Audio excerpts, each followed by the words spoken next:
یہاں پہ لوگ کہتے ہیں نا جی آپ ہمارے مرید ہو جائیں، ہم خود آپ کے گناہوں کا بوجھ اٹھا لیں گے، اللہ سے بخشوا لیں گے۔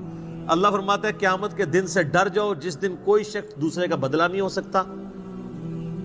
حتیٰ کہ بخاری مسلم میں حدیث ہے سیدہ فاطمہ جنتی عورتوں کی سردار ہے، اور بخاری اور مسلم میں موجود ہے سیدہ عائشہ سے سیدہ فاطمہ سلام اللہ علیہا جنتی عورتوں کی سردار ہے، اور بخاری اور مسلم میں موجود ہے کہ سیدہ فاطمہ سے نبی علیہ السلام نے فرمایا اے میری بیٹی فاطمہ، میرے مال سے جو کچھ لینا ہے نا وہ لے لے، وہ تو اس کا مالک تو میں ہوں، لیکن آخرت کے دن اگر اللہ نے تجھے پکڑ لیا تیرے اعمال کے سبب تو میں تیرے کچھ کام نہیں آؤں گا۔ تو قرآن میں لکھا ہوا ہے۔ سیدہ فاطمہ کو تو کہا جا رہا تھا، سنایا ہمیں جا رہا تھا کہ اگر سب سے زیادہ رشتہ داری کا بینیفٹ کسی کو مل سکتا تھا نا تو سیدہ فاطمہ تھی، لیکن ان کو بھی بتا دیا گیا کہ اعمال کے بارے میں کھلی چھٹی نہیں ہے۔ اور سیدہ فاطمہ کو تو چھوڑ دیں، قرآن میں 3 دفعہ آیت آئی ہے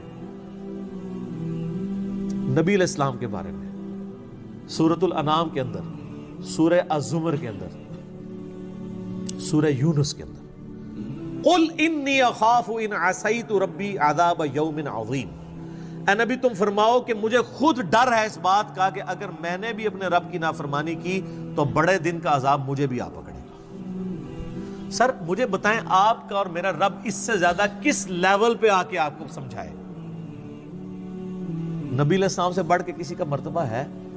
تو یہ جو آپ کو جنت کی گارنٹیاں دیتے پھر رہے ہیں یہ کتنے بڑے مجرم ہیں۔ ان کو کہ نبی علیہ السلام کے بارے میں کہا جا رہا ہے، کیوں کہا جا رہا تھا؟ تاکہ تم لوگ یہ کلیم نہ کر لینا کہ ایسی کچھ کر سکتے ہیں۔ اس دن سے ڈر جاؤ جس دن کوئی جان دوسری جان کا بدلہ نہیں ہوگی، ولا یقبل منہا شفاعت، اور کسی کی سفارش قبول نہیں کی جائے گی۔ سفارش کیوں کی جاتی ہے؟ آپ دنیا میں کسی شریف آدمی کی سفارش کے لیے تھانے جاتے ہیں تو ایس ایچ او سے جا کے کیا کہتے ہیں کہ میں اسے اچھے طریقے سے جانتا ہوں، آپ کو غلط فہمی ہوئی ہے، میں گارنٹی دیتا ہوں یہ بندہ اس طرح کا نہیں تھا، اس پہ جھوٹا الزام لگا ہے، یہی کہتے ہیں نا۔ اس طرح کی سفارش اللہ کے سامنے کون کر سکتا ہے کہ یا اللہ جی تواڈے فرشتہ نو بھلیکھا لگ گیا ایویں انہوں نے گناہ لکھ لینے، مینوں پتہ ہے بڑا چنگا بندہ ہے، اتنی لمبی داڑھی سی، دی پگڑی نہیں دیکھی کڈا نورانی چہرہ تھا، یہ اللہ کو کہہ سکتا ہے؟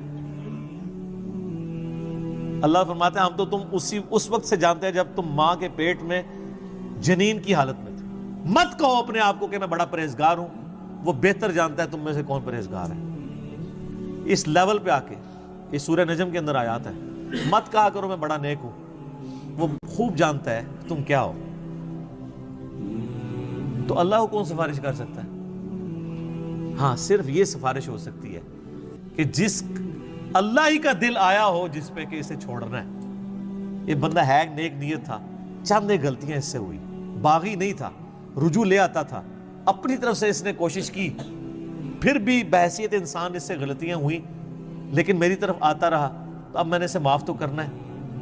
تو معاف میں پھر ڈائریکٹ کرنے کی بجائے اپنے محبوب صلی اللہ علیہ وآلہ وسلم کی شفاعت سے کرواؤں، تاکہ میرے نبی علیہ السلام کی عظمت لوگوں کے دلوں پر اجاگر ہو۔ دنیا میں بھی ایسا ہوتا ہے، اگر کسی کلاس کے اسٹوڈنٹ کو پوزیشن آنے کے اوپر اسکول والے یا کالج والے ٹرافی دیتے ہیں تو وہ کسی مہمان خصوصی کے ذریعے دیتے ہیں نا۔ اس کالج کے اسٹوڈنٹ کو کبھی وہم بھی آتا ہے کہ اس مہمان نے مجھے ٹرافی دی ہے، ان کو پتا ہوتا ہے کہ یار یہ تو مڈل مین ہے، ٹرافی تو اسکول نے دی ہے اور اس کو آنر دی ہے، تو سر نبی علیہ السلام کو بھی آنر ملنی ہے۔ یہ بخشش کا فیصلہ اللہ نے کرنا ہے۔ یہ اسی شفاعت کی نفی ہو رہی ہے کہ دوست کے ساتھ شفاعت کوئی نہیں ہے، شفاعت بالاذن ہے، شفاعت بالوجاہت نہیں ہے۔ اور وہ بالاذن کون سی ہے؟ جو اسی صورت میں آگے جا کے آیت الکرسی میں آیت نمبر 255 میں آ جائے گی، من ذا الذی یشفع عندہ الا باذنہ، کس کی مجال ہے کہ سفارش کر جائے؟ ہاں اللہ جس کو اذن دینا کہ ہاں اس کی سفارش کر لو تو وہ قبول ہوگی۔